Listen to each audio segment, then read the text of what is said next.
जय Shri Shyam to all the student. बच्चों CA foundation का आपका अकाउंट्स का एग्जाम है ऑन 14th मई। लास्ट के 3 दिन में आपको क्या करना है, कब किस समय क्या पढ़ना है, ये मैं बताने वाली हूँ। तो जिन बच्चों ने बहुत अच्छे से अभी तक पढ़ाई नहीं की है वो बिल्कुल भी डिसहार्टेंड नहीं होंगे। मैं सिर्फ 5 ऐसे चैप्टर बताऊंगी जिनमें 70% ऑफ द पेपर आपका आता है। अगर आपने अगले 3 दिन में वो 5 चैप्टर मास्टर कर लिए ना तो आप आराम से पास हो सकते हो बेटा। 70 मार्क्स का पेपर आता है, क्या उसमें से 50 नंबर भी आप स्कोर नहीं कर पाओगे? क्लियर? तो वीडियो को प्लीज एंड तक देखना, आपको पूरी स्ट्रैटेजी भी बताई जाएगी, आपकी गलतियां भी बताई जाएंगी। एग्जामिनर कमेंट्स को पढ़ के, जो आप लोग तो पढ़ते नहीं हो, तो हम लोगों ने आपके लिए पढ़ा है और क्या मिस्टेक्स आप करते हो वो हम डिकोड करेंगे। साथ के साथ 5 ऐसे चैप्टर जिसकी 70% वेटेज रहती है वो बताने वाली हूँ।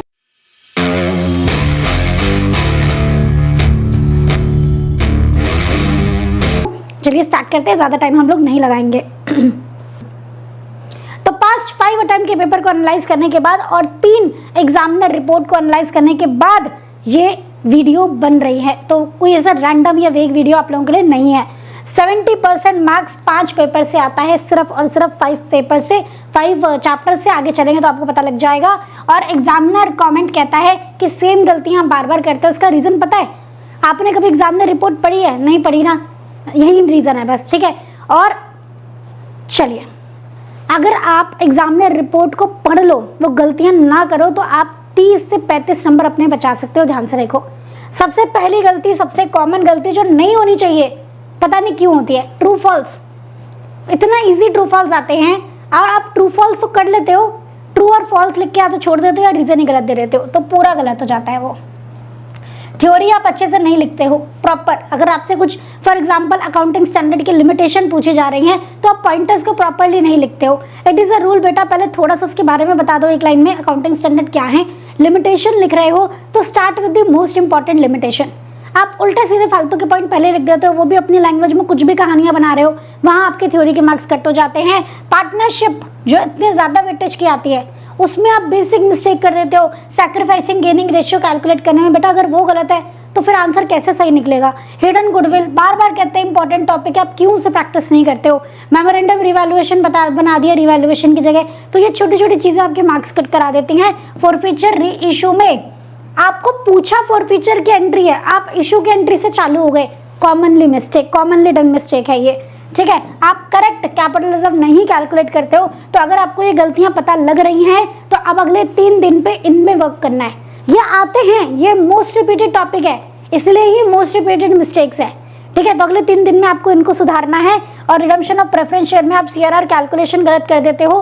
राइट ऑफ प्रीमियम और redemption of premium on redemption of preference share को आपको राइट ऑफ करना होता है, उनके एंट्रीज में आप गड़बड़ कर देते हो। 30 से 35 नंबर आपके चले जाते हैं।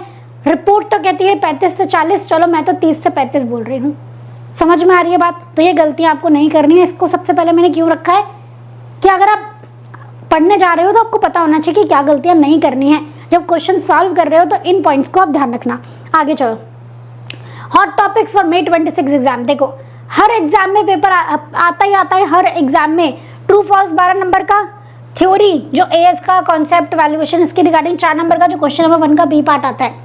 उसके बाद जर्नल एंट्रीज आती हैं, जीएसटी के साथ परचेज बुक आती है, डेप्रिसिएशन आता है, डेप्रिसिएशन चैप्टर आता ही आता है, रेक्टिफिकेशन ऑफ एरर, पार्टनरशिप में एडमिशन रिटायरमेंट का क्वेश्चन पक्का आता है, फाइनल अकाउंट या सिंगल एंट्री में से क्वेश्चन आ जाता है, फॉर फ्यूचर री issue and redemption of share, ये आते ही आते हैं क्वेश्चन, ये तो आपको करने ही हैं, ठीक है। उसके अलावा अब May 26 में आपके लिए क्या आ सकता है ये हमने डिकोड किया है। ध्यान से सुनो मेरी बात। May 26 में आपको देखने को मिल सकता है death of a partner. MTP 1 में हमें दिख रहा है और लास्ट 3 पेपर्स में नहीं था, ये बात आपके लिए जानना जरूरी है। डेथ ऑफ अ पार्टनर अच्छे से पढ़ लेना। बोनस इशू फॉर फ्यूचर का क्वेश्चन आ सकता है, ठीक है।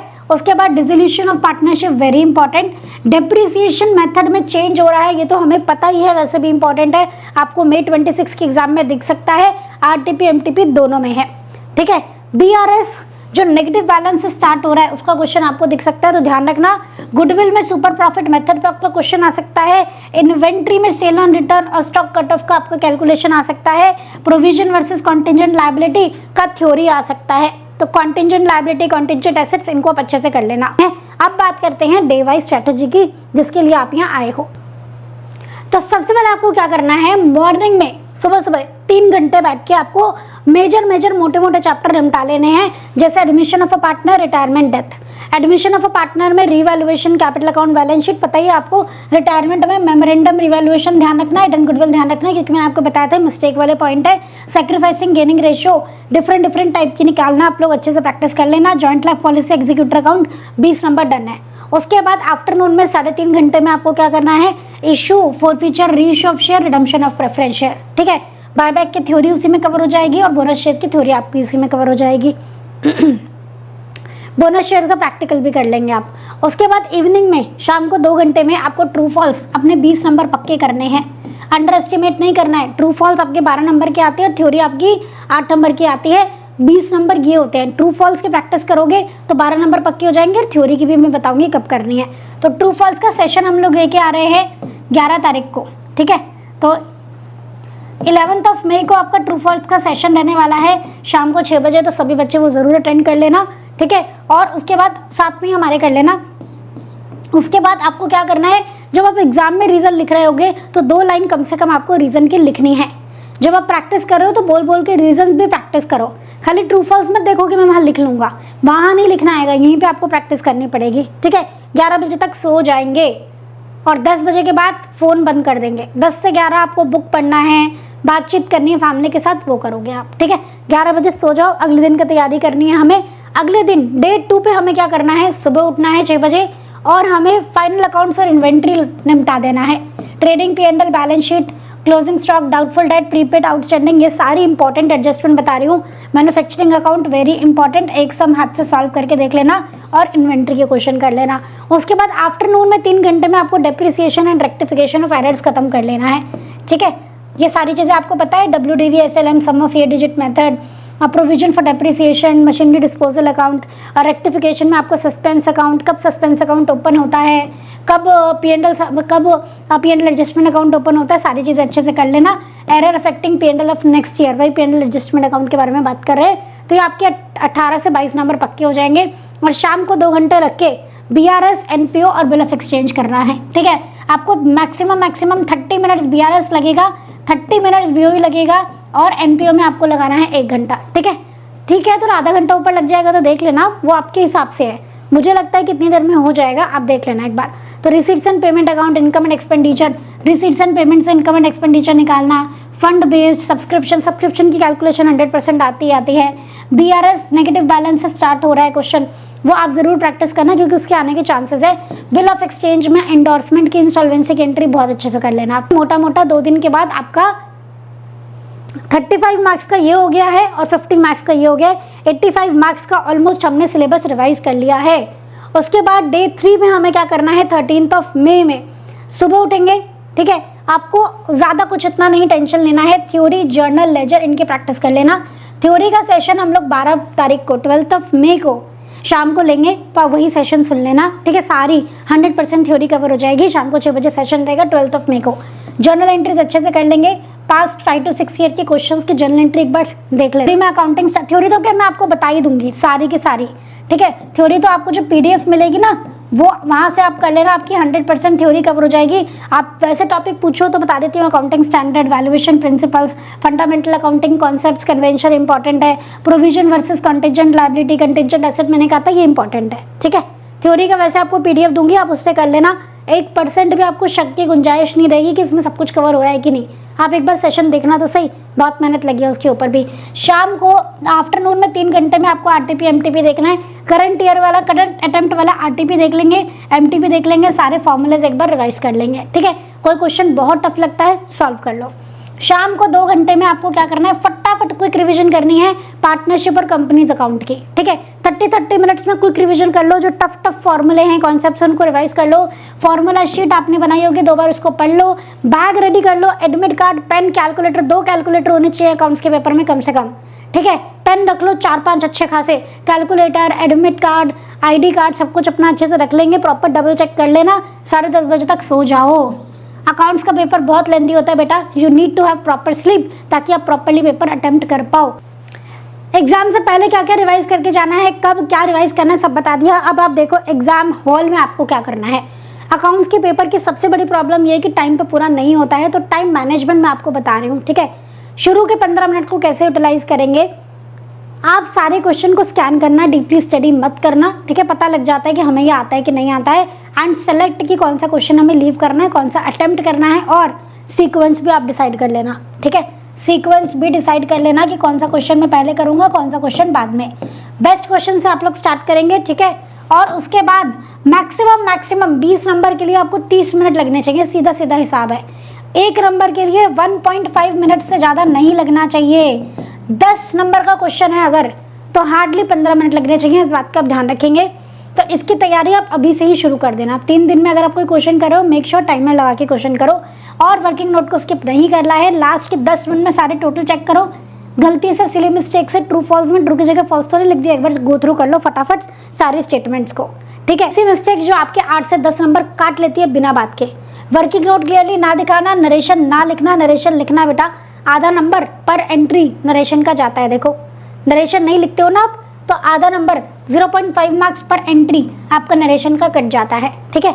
उसके बाद प्रॉपर अकाउंट्स ना बनाना, प्रॉपर अकाउंट्स बनाने हैं, डेबिट क्रेडिट ऊपर हेडिंग लिखनी है, सब कुछ करना है। फाइनल आंसर को आपको अंडरलाइन करना है, अजम्पशन क्लियरली लिखना है, राउंड ऑफ प्रॉपरली करना है, नए क्वेश्चन को नए पेज से स्टार्ट करना है, एंड अकाउंट्स के लिए प्रॉपर लेजर का फॉर्मेट बनाना है, खाली टी बना के क्वेश्चन नहीं करना है, ठीक है। पेंसिल्स आप फिगर्स के लिए यूज नहीं करोगे, सिर्फ ब्लैक या ब्लैक पेन, सिर्फ ब्लैक पेन आपको अलाउड है। आउटपुट जीएसटी नहीं लिखना, अगर इनपुट मतलब एक बच्चे ने, बहुत बच्चों ने जनवरी 26 में आप एग्जामिनर कमेंट देखोगे तो आउटपुट की जगह इनपुट जीएसटी लिख दिया गलती से, इन बातों का ध्यान रखेंगे, ठीक है। रिवैल्यूएशन अकाउंट मेमोरेंडम की जगह लिख दिया है। आपसे पूछी फॉरफीचर की एंट्री दी है तो इशू की एंट्री भी नहीं लिखनी है, केयरफुली क्वेश्चन को पढ़ लेना, ट्रायल बैलेंस को एक बार अच्छे से चेक कर लेना, ओवर राइटिंग नहीं करनी है अकाउंट्स के पेपर में, कुछ गलत हो गया कट करके साइड में लिख दो, ठीक है। और थ्योरी में आपको पूरा का पूरा पैराग्राफ्स नहीं लिखने हैं वहाँ बैठ के, पॉइंट्स में आंसर दो, पॉइंट में इन द सेंस थोड़ा स्पेस देखिए कि एक लाइन छोड़ छोड़ के छोटे छोटे पैरा पॉइंट बना बना के आंसर दोगे आप। सारी बात समझ में आ गई है। पीडीएफ जरूर डाउनलोड करके एक बार रीड कर लेना, मेरे बोलने से ज़्यादा आपको पढ़ के ज़्यादा समझ में आएगा। अब एग्जाम वाले दिन क्या करना है आपको, 14 मई को सुबह सुबह ध्यान से देखो 3 दिन का शेड्यूल तो बता दिया, 11, 12, 13। 14 को क्या करना है, सुबह 6 बजे उठो, घूमो और प्लीज़ थोड़ा सा ना वॉक करो, ठीक है। आपकी बॉडी मूवमेंट में होनी चाहिए। उठते ही फ़ोन नहीं देखना है, उठते ही फ़ोन नहीं देखना है। 6:30 पे एक बार फॉर्मूला शीट, जर्नल एंट्री, कोई चीट शीट है, कोई इंपॉर्टेंट क्वेश्चन है जो आप गलत कर रहे हो, कोई इंपॉर्टेंट फॉर्मूला है जो बार बार भूल रहे हो, कोई वैल्यूएशन का तरीका है जो आप बार बार गलती करते हो, गो थ्रू इट। उसके बाद आप ब्रेकफास्ट लेंगे, मेक श्योर लाइट ब्रेकफास्ट होगा, हैवी ऑयली वाला कुछ भी ऐसा कुछ नहीं लेना है, ठीक है। उसके बाद 9:30 बजे आप रेडी होना शुरू हो जाना, ठीक है। आपको कोशिश करनी है कि बाय 1 PM आपको सेंटर पे पहुंच जाना है। 1 बजे आप सेंटर पे पहुंच जाएंगे, यूजुअली 1:15 पे, क्योंकि धूप है तो 1 बजे भी आपको एंट्री मिल सकती है। 1:15 पे एंट्री मिल जाती है, 1:30 पे सीट्स पे आपको बैठ जाना होता है, 1:45 पे आपको पेपर मिल जाता है, 2 बजे आपको राइटिंग स्टार्ट कर देनी होती है। तो बस ये सारी बातें ध्यान रखना है आपको, ठीक है। और एग्जाम से पहले टेंशन बिल्कुल भी नहीं लेना है, बुक बिल्कुल भी नहीं खोलनी है। नहीं याद आएगा उस समय, आपको नहीं याद आएगा, लिख के ले लो मेरे से। कितना भी आप कोशिश कर लोगे आपको कुछ याद नहीं आएगा एग्जाम से 1 घंटा पहले, तो कोशिश ही मत करना, फालतू में कॉन्फिडेंस डाउन हो जाएगा, ठीक है। उसके बाद बस जैसा हमने बताया है, 2 बजे जब आपको पेपर 1:45 पे जब आपको पेपर मिल जाए, तो जैसा जैसा बताया है वैसा वैसा स्ट्रैटेजी यूज़ करके अपना पेपर करना। और 5 बजे आके इसी वीडियो पे कमेंट करके ज़रूर बताना कि आपका पेपर कैसा गया, ठीक है जी। चलिए अब इन 6 बातों को ध्यान रखना अगर आपको अकाउंट्स को जीतना है। पेन से प्रैक्टिस करनी है, मतलब जब आप क्वेश्चन की प्रैक्टिस कर रहे हो तो थोड़ा सॉल्व करके रफली देख लेना उनको, ठीक है। 5 चैप्टर जो आपके 70 मार्क्स की वेटेज रखते हैं फाइनली आपके आ गए। Partnership, company, final accounts, depreciation, rectification. क्या partnership, company, final account, depreciation, rectification, इनको आपको पहले रिवाइज करना है। आप देखोगे ना तो मैंने आपको इनको पहले रिवाइज करवाने के लिए बोला हुआ है, अगर आप जाके देखोगे डिवाइस स्ट्रैटेजी में। उसके बाद वर्किंग नोट को बिल्कुल भी स्किप नहीं करना है, ठीक है। उसके बाद आपको जब आप थ्योरी लिख रहे हो तो आपको प्रॉपर फॉर्मेट में ढंग से क्लियरली प्रेजेंट करके लिखना है। चंकी पैराग्राफ से नंबर नहीं मिलेंगे, ये मत सोचो ज़्यादा लिखूंगा तो नंबर मिलेंगे। मैटर करेक्ट और करेक्टली प्रेजेंट होना चाहिए, और हर क्वेश्चन पर टाइम कैप लगाना जरूरी है। 20 नंबर के लिए 30 मिनट, और सिंपल कर देती हूँ, 1 मार्क्स के लिए 1.5 मिनट से ज़्यादा आपको नहीं लगाना है अगर आप चाहते हो आपका टाइम पे पेपर पूरा हो। अदरवाइज फिर आप ये मत कहना कि टाइम पे पेपर पूरा नहीं हुआ। और टाइमली सो जाना है, दोस्तों को देख के या इंस्टा पे लग के रात को 2-2 बजे तक जगोगे तो पेपर खराब होना ही होना है। अकाउंट्स का जो हमने पेपर डिकोड किया था कि कौन कौन से टॉपिक्स कि कब कब आए और कितने कितने मार्क्स के आए हैं, जिनमें से एनालिसिस निकला था कि 5 चैप्टर 70 मार्क्स की वेटेज रखते हैं, वो आपको चैनल पे वीडियो मिल जाएगी। एक बार उसे गो थ्रू ज़रूर कर लेना। 10-15 मिनट की वीडियो है, ज़्यादा नहीं है। 1.5 की स्पीड से देखोगे तो 8 से 10 मिनट में वो कवर अप हो जाएगी। उसको एक बार ज़रूर देख लेना, PDF को डाउनलोड कर लेना, आपको आइडिया लग जाएगा खुद ही कि ये 5 चैप्टर कौन से हैं, कितनी बार आते हैं, कौन से क्वेश्चन नंबर पर आते हैं, सारी चीज़ें उसमें डिस्कस की हुई हैं। ठीक है जी, तो आई होप ये वीडियो आपको यूज़फुल लगा होगा। फ्रेंड्स के साथ ज़रूर शेयर कर देना। मिलते हैं नेक्स्ट वीडियो में। थैंक यू सो मच बच्चों। जय श्री श्याम।